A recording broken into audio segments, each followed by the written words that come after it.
इस वक्त की बड़ी खबर जबलपुर मध्य प्रदेश से आ रही है, जहां पे एक लापरवाही के चलते बहुत ही दुखद घटना हुई है। जो बरगी डैम है वहां पे जो क्रूज जो यात्री वहां पे ट्रैवल कर रहे थे वो डूब गया है, जिसके चलते करीब 9 लोगों की मौत की खबर आई है, जिसमें बच्चे भी शामिल हैं। और बताया जा रहा है कि 3 से 4 लोग अभी लापता है, जिनका सर्च ऑपरेशन, रेस्क्यू ऑपरेशन चल रहा है। हमारे सहयोगी अनिकेत मौजूद हैं, आइए उनसे बात करते हैं कि जो पूरा माजरा है ऑन ग्राउंड किस तरीके से। अनिकेत, आप मुझसे सुन सकते हैं? जी अपूर्वा, बिल्कुल मुझे आपकी आवाज़ आ रही है। और जबलपुर में कल शाम को 5 बजे एक सैलानी क्रूज़र जहाज़ जो होता है वो पलटा है तेज़ आंधी के कारण। और बहुत ही दुखद घटना है, दिल को झकझोर देने वाली घटना है कि एक ही परिवार के कई सारे लोग इसमें मौजूद थे, जिनको कई देर तक ढूंढा गया, कई लोग मिले नहीं हैं। बहुत से लोगों की मौत हुई है। एक माँ बेटे की मौत हुई है, जिसमें एक माँ अपने बेटे को अपनी लाइफ जैकेट में दबाकर उसने अपने प्राण गंवा दिए, अपनी जान गंवा दी उस बच्चे को बचाने के लिए। लेकिन दुखद ये रहा कि दोनों की जान नहीं बच पाई, वो माँ आखिरी सांस तक लड़ती रही। बहुत ही दिल दहला देने वाला माजरा है। हम लोग यहाँ देख रहे हैं कि कैसे लाशें निकल रही हैं। लाइफ जैकेट सबको मिली हुई थी, लेकिन कोई असर नहीं कर पाई लाइफ जैकेट। पानी बहुत ज्यादा ठंडा था, हवा बहुत तेज थी, किनारे से 300 मीटर की दूरी थी, लोग तैर भी नहीं पा रहे थे। हवा इतनी तेज थी कि तैर के उनके हाथ पैर जवाब दे गए और उन्होंने अपनी जान 9 लोगों ने अपनी जान गंवा दी, जिसमें 4 साल के बच्चे की भी डेथ हुई है। बहुत ही हृदय विदारक घटना है। जी अनिकेत, जो वो क्रूज था उसके बारे में हमें जानकारी मिली है कि करीब 2006 से जो बरगी डैम है वहां पे 2 क्रूज चलाए जाते थे, जिसमें से फिलहाल वर्तमान में एक ही वर्किंग पे था। और उस क्रूज की क्षमता करीबन 50 से 60 लोगों की, 50 से 60 यात्री उस क्रूज में ट्रैवल कर सकते थे, उनकी बताई जा रही थी। लेकिन ऐसी भी खबरें सामने आ रही हैं, ऐसा भी दावा किया जा रहा है कि क्षमता से ज्यादा लोग उस पर मौजूद थे, जिसके चलते जो सिक्योरिटी और सेफ्टी जो नियम है, जो प्रोटोकॉल्स एक क्रूज पे या अगर आप बोट और नाव पे ट्रैवल करते हैं जो फॉलो करने चाहिए, जिसमें सबसे इंपॉर्टेंट, सबसे महत्वपूर्ण लाइफ जैकेट आती है। देखा गया है कि जिन लोगों को रेस्क्यू किया गया है या जो लोग वहां मौजूद थे, उससे पहले की जो तस्वीरें आई हैं, लोग लाइफ जैकेट पहने हुए नहीं नजर आए थे। वहां पे जो लोकल अथॉरिटीज मौजूद है, क्या कह रहे हैं, क्या बयान आए हैं इन पे उनके, ये भी आप हमारे दर्शकों को प्लीज बताइए। जी बिल्कुल अपूर्वा, लाइफ जैकेट सबको बाद में मिली है जब क्रूजर जहाज डगमगाने लगा है हवाओं के थपेड़ों से, तब सबने घबराकर लाइफ जैकेट पहनी है। और ये लाइफ जैकेट वैसी लाइफ जैकेट होती भी नहीं है, ये छोटी दूरी के लिए लाइफ जैकेट बहुत कामगार होती है, ज्यादा लंबी दूरी के लिए लाइफ जैकेट नहीं होती है। लाइफ जैकेट फोम की बनी होती है और धीरे धीरे इसमें पानी जब फोम सोखने लग जाता है, तब ये जैकेट तैराने की जगह डुबाने का काम करने लग जाती है।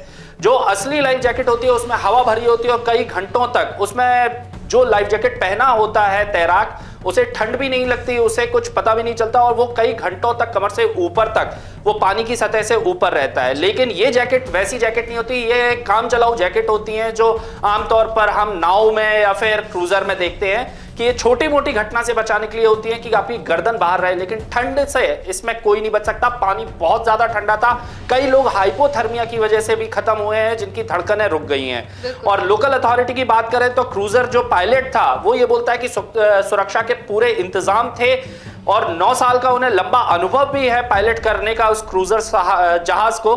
लेकिन ये बहुत ही ऐसी घटना हुई है जो जिसके बारे में कोई सोच भी नहीं सकता था कि यह घटना कभी हो सकती है। आंधी के चलते बताया जा रहा है कि किस तरीके से शाम के समय आंधी आई, बहुत तेज तूफान आया और जो क्रूज है, जो कैप्टन है वहां के, जो पायलट थे, उसमें वो कंट्रोल खो बैठे। बेशक आप कह रहे हैं कि उनके पास अनुभव था, पर जिस तरीके से ये हादसा हुआ उस क्षेत्र में, मध्य प्रदेश में एक बहुत ही दुख का माहौल है, देश भर में दुख का माहौल है। अगर हम रेस्क्यू ऑपरेशन जो चलाया जा रहा है उसके बारे में बात करें तो किस तरीके से वो चलाया जा रहा है, जो लोगों को रेस्क्यू किया गया है, जिनको बचाया गया है, उनको कहां पे भर्ती कराया गया, और ग्राउंड पे इस टाइम पे कितने वहां पे सुरक्षा कर्मचारी या जो रेस्क्यू ऑपरेशन के फोर्स मौजूद है वो किस तरीके से मौजूद है। इसी के साथ हम यही भी जानना चाहेंगे कि जो लोग बच के आए हैं, जिन लोगों ने पूरा मंजर देखा है, उस मौत के मुंह से गुजरे हैं, अपनी जान कैसे तैसे बचा के वो वापस आए हैं, उनका क्या कहना है। उनके परिजन जो आसपास थे, बाहर बैठे थे, देखा गया है रिपोर्ट में कि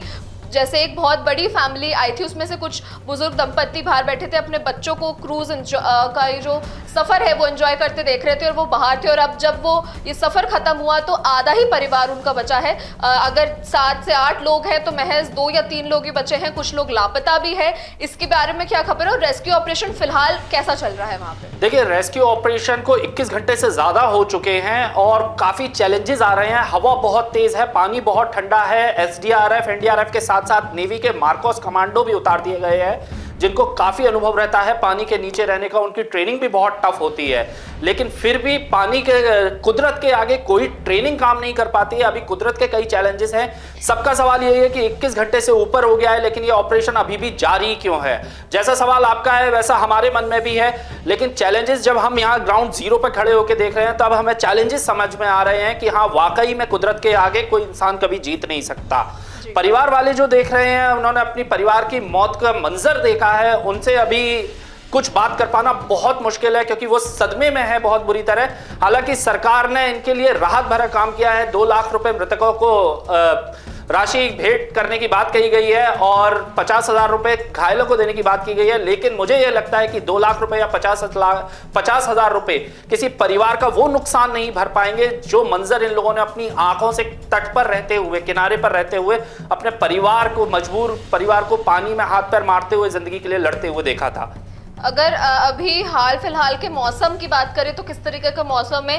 क्या ये जो रेस्क्यू ऑपरेशन चल रहा है उसके पक्ष में है? क्योंकि अभी भी देखा जा रहा है कि मौसम बिगड़ रहा है, रेस्क्यू करने में भी लोगों को मुश्किलें आ रही हैं। इसी चक्कर में जो रेस्क्यू ऑपरेशन है वो इतने लंबे समय से चलता हुआ नजर आ रहा है। करीबन 20-21 घंटे का ये ऑपरेशन चल रहा है, अभी भी लोग लापता नजर आ रहे हैं। क्या मंजर है? और ये भी खबर हमारे पास आई है कि शाम के समय करीब 4 बजे के बाद मुख्यमंत्री डॉक्टर यादव, मुख्यमंत्री मोहन यादव भी वहां पे जो ये पूरा इसका जायजा लेने के लिए जाएंगे। तो इस बारे में भी क्या अपडेट है?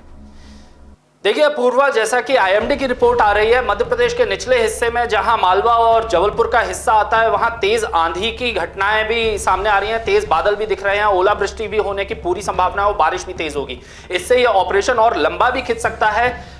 बस भगवान के ऊपर यह भरोसा कर सकते हैं कि यह ऑपरेशन इस मौसम के बिगड़ने से पहले कंप्लीट हो जाए, ताकि जो बाकी की जान माल का नुकसान है वो ना हो और जल्द से जल्द अगर हो सके तो ये ऑपरेशन हो जाए। बाकी मुख्यमंत्री के आने की जो बात है वो मुख्यमंत्री के लिए भी बहुत हृदय विदारक घटना है। उनका आना जायज है क्योंकि उनका राज्य है, उनकी सरकार है और उनकी जिम्मेदारी भी बनती है मृतकों के और घायल परिवार के कुछ सेंटिमेंट्स रखने के लिए, इसलिए उनका आना भी बहुत जरूरी है। अपूर्वा जी, धन्यवाद अनिकेत। तो जैसा कि आपने देखा और सुना कि जबलपुर से जो ये लाइव वारदात, जो ये दुखद घटना हुई है, उसमें क्या अपडेट्स आई है कि मौसम अभी भी सुधरा नहीं है। रेस्क्यू ऑपरेशन में इसी के चलते देरी हो रही है और प्रदेश के मुख्यमंत्री भी वहां पे जो घायल हैं, जो मृतक के परिवारजन हैं, उनसे और आम जन से संपर्क करने के लिए, उनसे भेंट करने के लिए वहां बहुत जल्दी शाम के समय पहुंचने वाले हैं। इस हादसे मध्य प्रदेश से जुड़ी और तमाम खबरों के लिए देखते रहिए राजीव टाइम्स।